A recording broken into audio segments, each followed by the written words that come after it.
আচ্ছা, যেটা গানটা তো জানা ছিল, মানুষও জানে যে গানেরই মেয়ে বসে আছে পাশে, কিন্তু নাচের যে বিষয়টা, যেটা আমরা ফ্যামিলির লোকজন জানি, সবাই যেটা জানে না, সেই গোমরটা একটু আজকে ছোট্ট করে একটু ফাঁস করি, তারপর আমরা পরের সেগমেন্টে যাই। না, আমি একটু জানতে চাই যে এই যে নাচের বিষয়টা, এটা এটা এটা কি করে হলো, এবং এটার প্রতি আগ্রহটা কি করে, এবং এটা কেন আর কন্টিনিউ করা হলো না? আচ্ছা, আমাদের যেটা ছিল, আমাদের সময় এন্টারটেনমেন্ট যেটা ছিল, গান এন্টারটেনমেন্ট ছিল আমাদের জন্য। তখন এত রেস্টুরেন্ট ছিল না, সিনেমা হলে আমরা গিয়ে সিনেমা দেখতাম, নট জাস্ট আব্বুর ছবি, ভালো কোনো ছবি আসছে জানলে, বা রাজ্জাক আঙ্কেলের ছবি বা ভালো ছবি ওরকম হলে কিন্তু আম্মু আমাদেরকে নিয়ে, বাসা কাজের যারা হেল্পিং হ্যান্ড তাদেরকে নিয়ে, ড্রাইভার সহ আমরা কিন্তু অনেকগুলো 10-12টা টিকিট কেটে ওই যে কি ডিসি ওখানে বসে কিন্তু আমরা সিনেমা দেখতাম। এটা আমাদের একটা প্র্যাকটিস ছিল ছোটবেলা থেকে। ফ্রন্ট স্টল, রিয়ার স্টল, ডিসি। হ্যাঁ।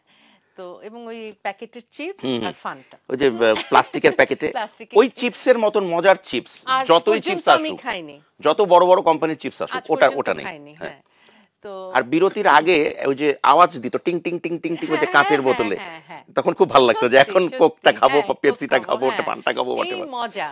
তো ওই সিনেমা দেখা, আমাদের গান, আর হচ্ছে হলিডে তো বছরে হয়তো একবার দুইবার আমরা দেশের বাইরে যেতাম আব্বু সহ, that is different. But entertainment কিন্তু মানুষের প্রতিনিয়ত লাগে আমার ছোটদের।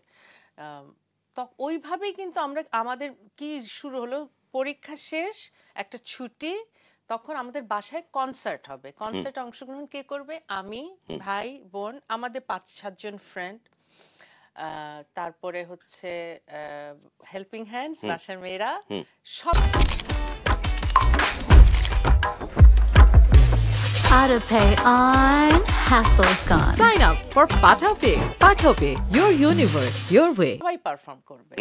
হ্যাঁ, গান বাছা হতো, যদি বাংলা সিনেমার হিট কোনো গান, হিন্দি সিনেমার হিট গান, তখন নাচ তুলতে হবে, কোরিওগ্রাফারও আমরাই কিন্তু ভিডিও পজ দিয়ে দিয়ে দিয়ে দিয়ে বন্ধ করে করে করে করে নাচ তোলা, গান তোলা, তারপরে ওই মা, খালা, আত্মীয় স্বজন বসবে, কনসার্ট হবে। এখন গান নাচ করতে আসছে, এটা কিন্তু একটা খুব একদম সুন্দর ডিজাইন করা, সুইট। হ্যাঁ আসলে সুন্দর জিনিসটা এখন তো হয় না।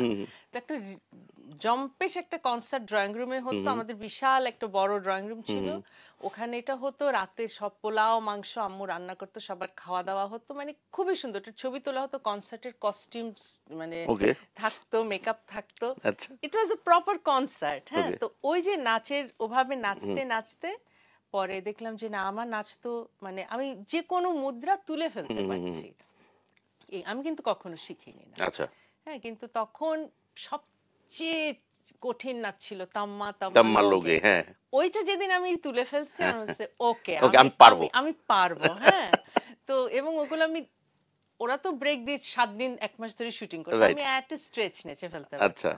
হ্যাঁ, so I enjoyed, I still enjoy dancing, but ওভাবে তোলা হয় না এখনকার গান, পজ দিয়ে দিয়ে তোলার সময় হয় না। নিজে যেটা পারি ওইটাই একই মুদ্রা। এখন কি কখনো কখনো মানে নিজের হয় না যে মন ভালো নেই বা মন ভালো আছে, হোয়াটএভার, আড়ালে আবডালে একেবারে নিজের রুমে একা একা কখনো গানের পাশাপাশি মানে এমনি এমনি নাচা হয়?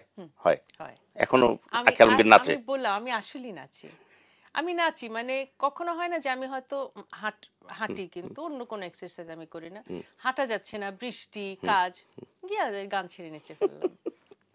And this is Akhi Alomgir for you. Thank you so much, Akhi Appa.